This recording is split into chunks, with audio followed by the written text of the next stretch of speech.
Hi, I'm Dr. Ahmed Arakat, Dr. Cat for short. I'm a board-certified pediatrician practicing in Northern California.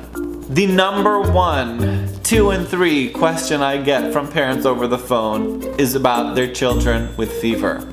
You've clicked on the right video. You want to know what to do if your child has a fever. And I'm guessing that the majority of you watching probably have a child with a fever right now. Well, the good news is you can take a deep breath because for most children, fever in and of itself is not an emergency.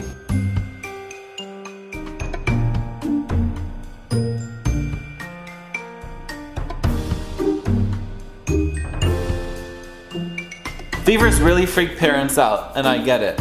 Your child can look really lethargic, their appetite is usually off, they're usually drinking less water, they're not making as many wet diapers, going to the bathroom as much.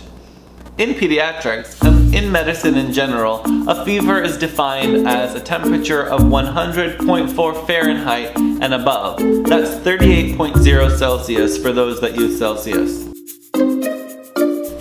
It really doesn't matter whether you take this temperature temporally, by forehead, auricularly, by ear, sublingually, by mouth, or under the tongue, axillary, in the armpit, or rectally, in the butt. A fever is a fever is a fever. One question I commonly get is whether I should add a degree or 2 degrees based on where the temperature is and where I took it. Typically I don't recommend that. But if you are unsure of whether your child has a fever or not, if they're in infancy, take it rectally for the most accurate temperature. And if they're a little older, take it under the tongue. Those would be the most accurate ways to get a temperature. So you've taken your child's temperature and they have a confirmed fever. It's 100.4 or above and you are freaking out. Or maybe you're not freaking out. You shouldn't freak out. You're probably wondering what might be causing the fever. Fever can be caused by all sorts of things, but it's basically the body's reaction to some kind of offending agent. Usually in children, it's a viral illness. You'll hear pediatricians use the term viral illness a lot for a lot of diagnoses, and that's because it is definitely the most common cause of fever in children. There are many things you could do with or without medicine to help your child if they have a fever. One of the reasons I recommend using Tylenol or Motrin in a child with a fever is oftentimes if you could bring down the fever a little bit, the child will be more likely to drink. And what we really worry about with fever is the child's hydration and overall appearance. Tylenol is safe to give in almost all age groups at the appropriate doses at the appropriate intervals. Typically that's every 4 hours. Motrin and Advil, which are generically ibuprofen, typically are safe for children 6 months and above. Why choose one over the other? Well, you might have your own personal experience or stories where you've noticed that certain medications just typically work better on certain kids than others. I hear from families that Tylenol didn't touch my child, but Motrin brought the fever right down. And I've heard the opposite as well. Should you alternate Tylenol or Motrin? Should you stick with one? Can you give both together? Those are all great questions. The answer to all of that is yes. Tylenol, which is acetaminophen, can be given every 4 hours. Motrin, which is ibuprofen, can be given every 6 hours at the maximum doses. Therefore, let's say you gave your child Tylenol, for example, at hour 0. The fever goes down for a few hours and then is back up by hour 3. At this point, it's too early to give Tylenol. But guess what? It's not too early to give Motrin since you haven't given it yet. And so at that point, you can give Motrin. Motrin and Tylenol work on different parts of the body, so it is safe to give one or both.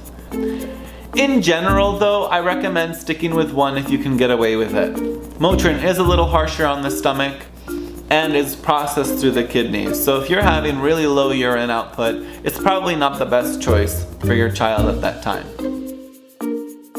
Other things you can do for fever are putting a cool compress on your child's forehead. Cool compress being a wet, cold towel. You can give a tepid bath or a lukewarm bath. You can undress your child and have them sleep, for example, with just a thin sheet. Typically we don't recommend ice baths for children. You're probably wondering, okay, well I've treated the fever goes down, it comes back up, it's been going on for 2 days. At what point should I take my child to see the doctor? Well, there's a number of ways to answer that question. Typically, as pediatricians, day 5 is kind of the limit for most children where we definitely need to see them for that fever because there could be more going on. And this is especially the case when it's a fever without a source, therefore no runny nose, no cough. What temperature is too high? That's one of the most common questions I get. There's no such thing as a temperature that's too high. What's most important in a child is their overall appearance and their ability to hydrate themselves, whether that's through breastfeeding or actually drinking water or other clear liquids. You can assess a child's hydration multiple ways. One is their energy level, another is their urine output or number of wet diapers that they're having in a 24-hour period. If they're drinking, making wet diapers, or going to the bathroom, if they're walking around and have some energy to them, those are all great signs. I see kids in my office who have a temperature of 104 or 105 and they're walking around, climbing on counters, writing on the walls. And then sometimes I see children who only have a 101 and they look very, very ill and concerning to me. What the child looks like and what he or she is able to do becomes the most important aspect. Reasons to take your child who has a fever to the emergency department can be many, but again, it all depends on the overall appearance of the child. If your child can't stay well hydrated, they're not able to make a minimum number of wet diapers, they're vomiting and they can't keep anything in, they look really lethargic, they have altered mental status where they're acting funny or they don't know where they are or not making sense. Those are all generally very good reasons to take your child to the emergency department. Anytime you feel that you need to take your child to the doctor, you should, because you know your child best. At certain time points, there may be more for the doctor to do than at other time points.